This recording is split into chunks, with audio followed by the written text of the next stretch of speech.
It's game time. The Kid Gowie. Ravens Nation. All we know is purple and black. And if you're not a Ravens fan, welcome to Baltimore, Maryland, M&T Bank Stadium, where opponents don't make it out alive unless we bury them. Every team be afraid of them, especially all the quarterbacks, cause our defensive linemen won't hesitate to leave you sacked. Let's take a minute, go back to Super Bowl 35. Domination was an understatement up against the Giants. Numerous touchdowns, they put up numbers, and it didn't take a nutritionist to see they hunger. Only stat Kerry Collins could get was interceptions. He must have thought throwing to the D counted as receptions. The pass was legendary, but don't sleep on the present. Our secondary make quarterbacks avoid their direction. You tryna run the ball, you better hope your blockers work. You can juke, you can spin, but your destination's the turf. This is a man's game, being soft will get you hurt. Watch the defense force a fumble and the fans go berserk. 17 weeks, only one league out of 32 squads. No one's messing with our team. We all bleed black and purple, you can check our IVs. Raven Nation fly high, watch us all spread our wings. Put your game face on, embarrass the competition. You ain't talking about the greatest if the Ravens aren't mentioned. Screw every other team, cause those dudes are whack. In Baltimore, the only thing we know is purple and black. Go!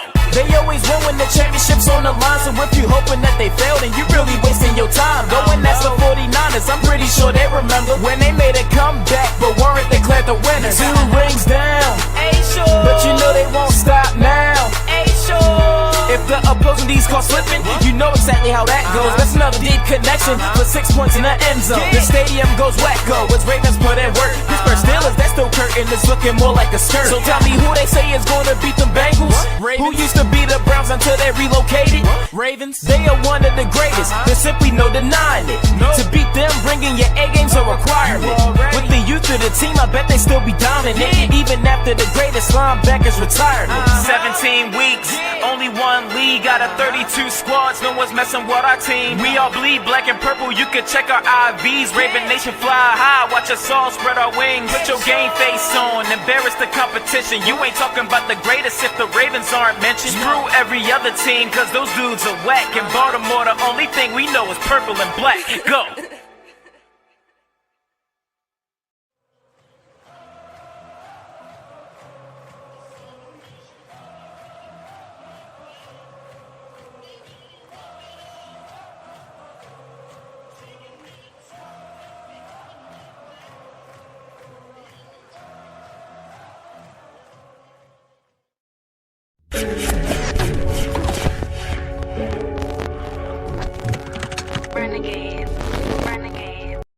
Welcome to another edition of the SG Sports. I decided to go live instead of just doing this video pre-recorded.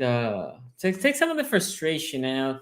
I know my guy in Ravens is streaming. I know Ravens are probably going to be streaming soon, their press conference. A lot of things that they need to answer. But nonetheless, thank you everybody that is watching now, watching the replay. Make sure you comment, subscribe, and like the video.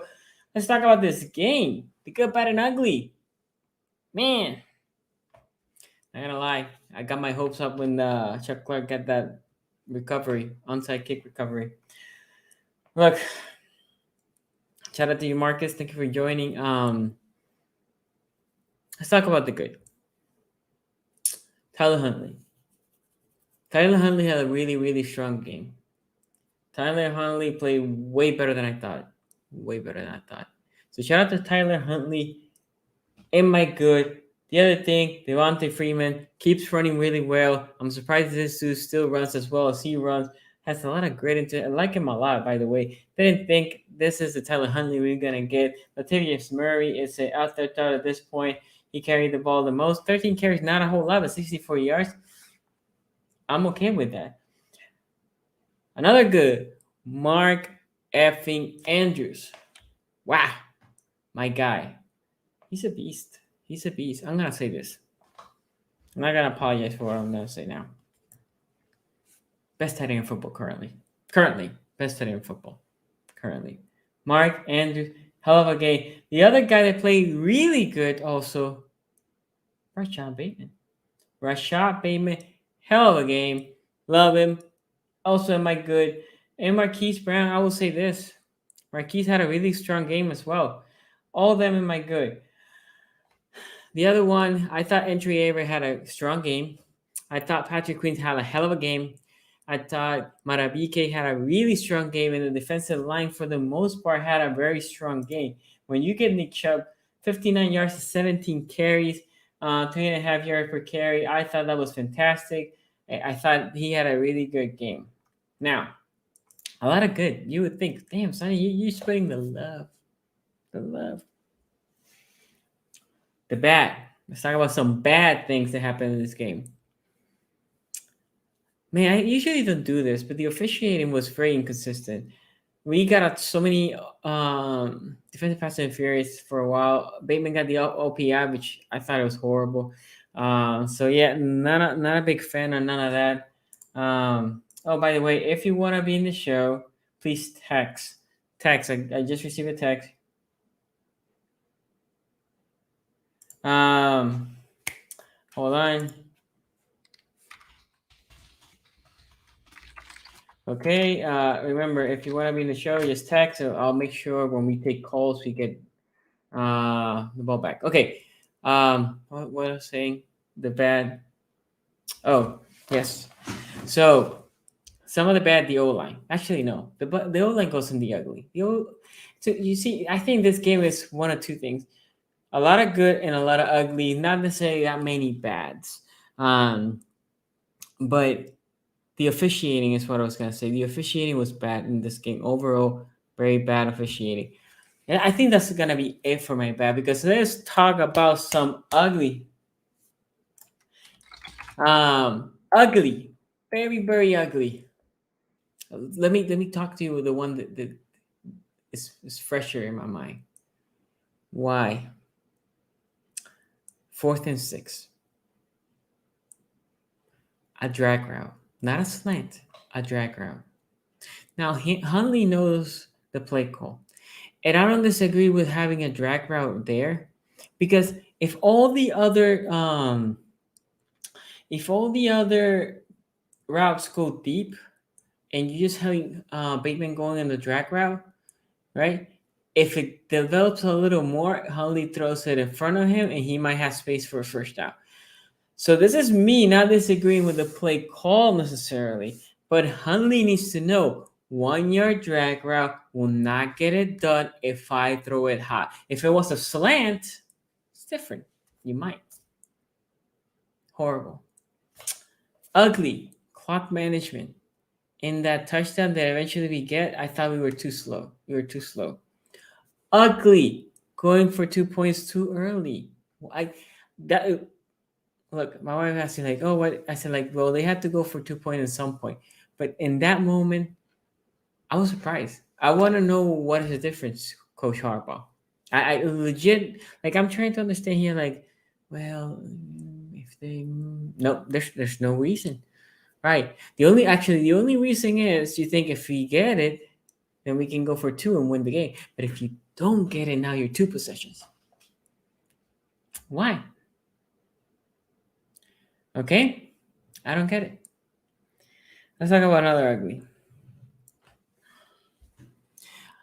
I said in my good that Tyler Huntley was in my good. And I said to my wife, I said, Tyler Huntley had a great game, but also lost us the game. And if he keeps playing going forward, he needs to know these two things. You need to protect the ball. There's something that Lamar struggles with as well. The fumble for a touchdown. of both fumbles is the least bad. Even though it was the one that cost you the most, that cost you 7 points, right? But that fumble, I mean, Alejandro Villanueva just got beat. The other fumble, you're scrambling as soon as, and I say this with Lamar, as soon as you become a runner, what is this? What is this? Leaving the ball out there for the wind to knock it down. What is this? You tuck it and run with it. You're running as a running back at that moment as a receiver. You protect the ball and you go. That costs you 3 points. I'm more pissed at those 3 points than I am for the touchdown. The touchdown, he's trying to pass the ball. Alejandro got beat. Miles Garrett made a hell of a play. 7. But Tyler Huntley had a hell of a game. He also cost you the game. That's the reality. Now, both things can be right. Both things can be right. But again, the fumble for a touchdown, I can live with that because even though I don't like it, it's hella play from Miles Garrett. The other fumble, I could have provoked that fumble. You're running as you're going down. Your ball is all the way down here. Where's your ball protection, brother? So Huntley equally played great and lost you the game. Let's talk about the effing O-line. Look, I will say this. People are like, oh, I saw this on Twitter. Oh, Sonny, or not Sonny, it was a generic tweet to somebody. I think I was tagged. Oh, this is on EDC because they didn't protect Lamar, they didn't build the fortress, blah, blah, blah. And I'm like, well, I'm very critical of EDC, but yes, I agree. Right tackle specifically, we should have drafted right tackle, right? I was in that camp. And I think they felt comfortable with AD, Alejandro Villanueva, on the right tackle side. But when you lose your all-pro left tackles, things are going to happen. Alejandro moving to the left, the right tackle has not been great. Look, we can talk about Macari has played decent, but he hasn't played good. And Alejandro Villanueva has played bad. So you have 2 bad tackles. And then when you substitute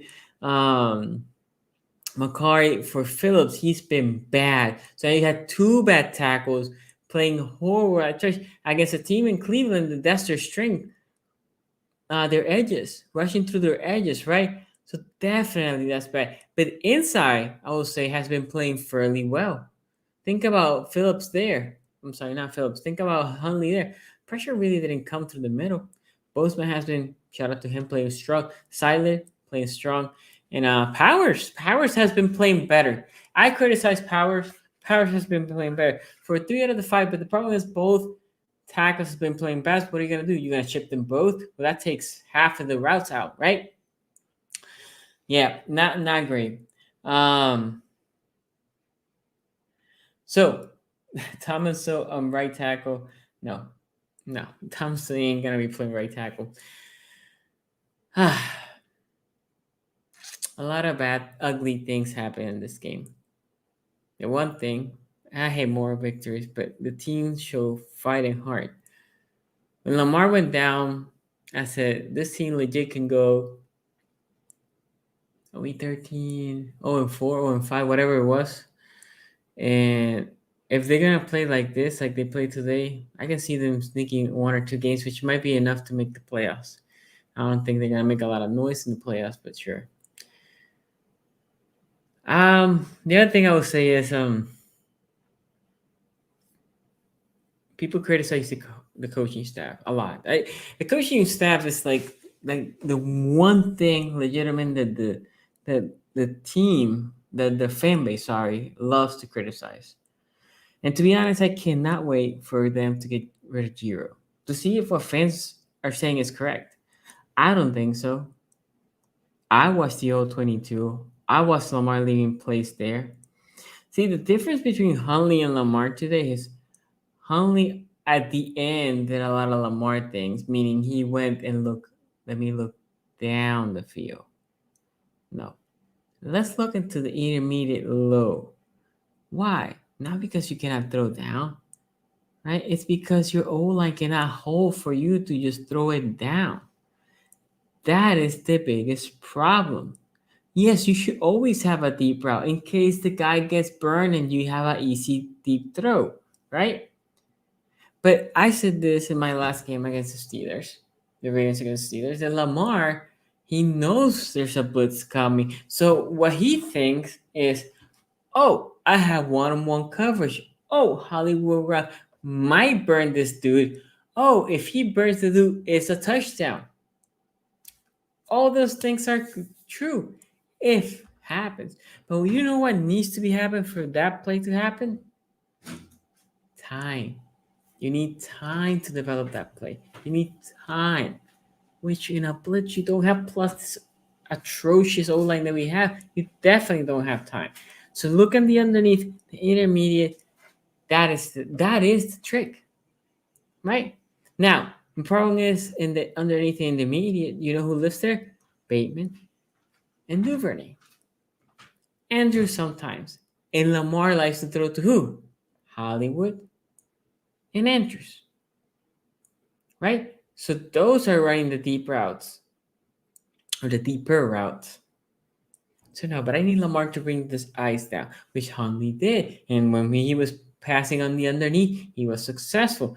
7, 8, 5, 8, 7, 9, 12. Deep pass incomplete. Deep pass incomplete. Okay, let me bring it down. 7, 8, 12. Right? That midpoint between 7 and 15.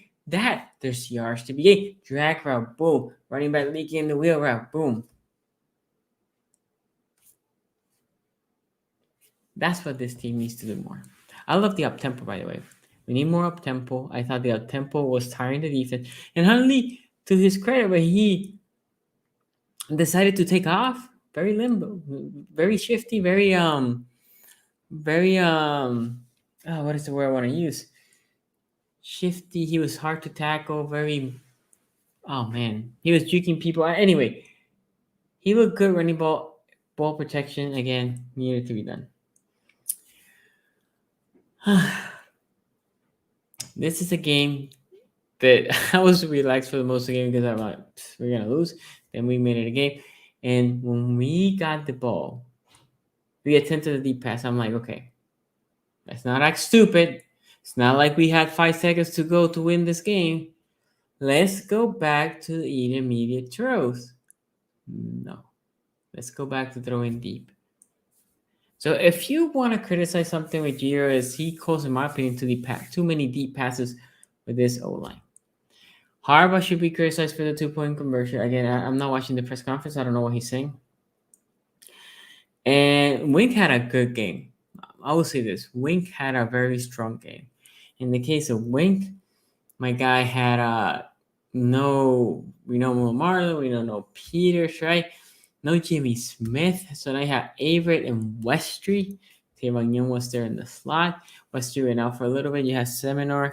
Look, or Seymour. I'm sorry for botching your last name. He played the snaps that I saw. He played decently.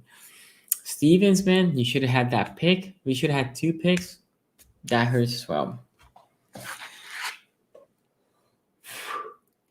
Can TCC play right tackle? No. TCC is a big boy, which I love, but he's slow. Right tackles need to have fast feet.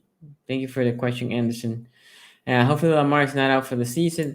So from Eric Johnson, look, that hit on Lamar, that is not out for the year. Might miss a game or 2, not out for the year.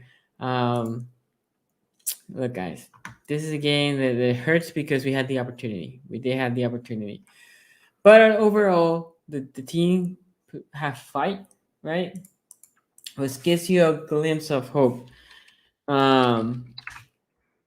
Hope that the team can potentially steal a game here or there. Next 4 games, none of them are easy. You get the Packers at home. You get the Bengals on the road. The Rams and Steelers at home. At least 3 of the 4 are at home. I think if you win 2 of these 4, definitely make the playoffs.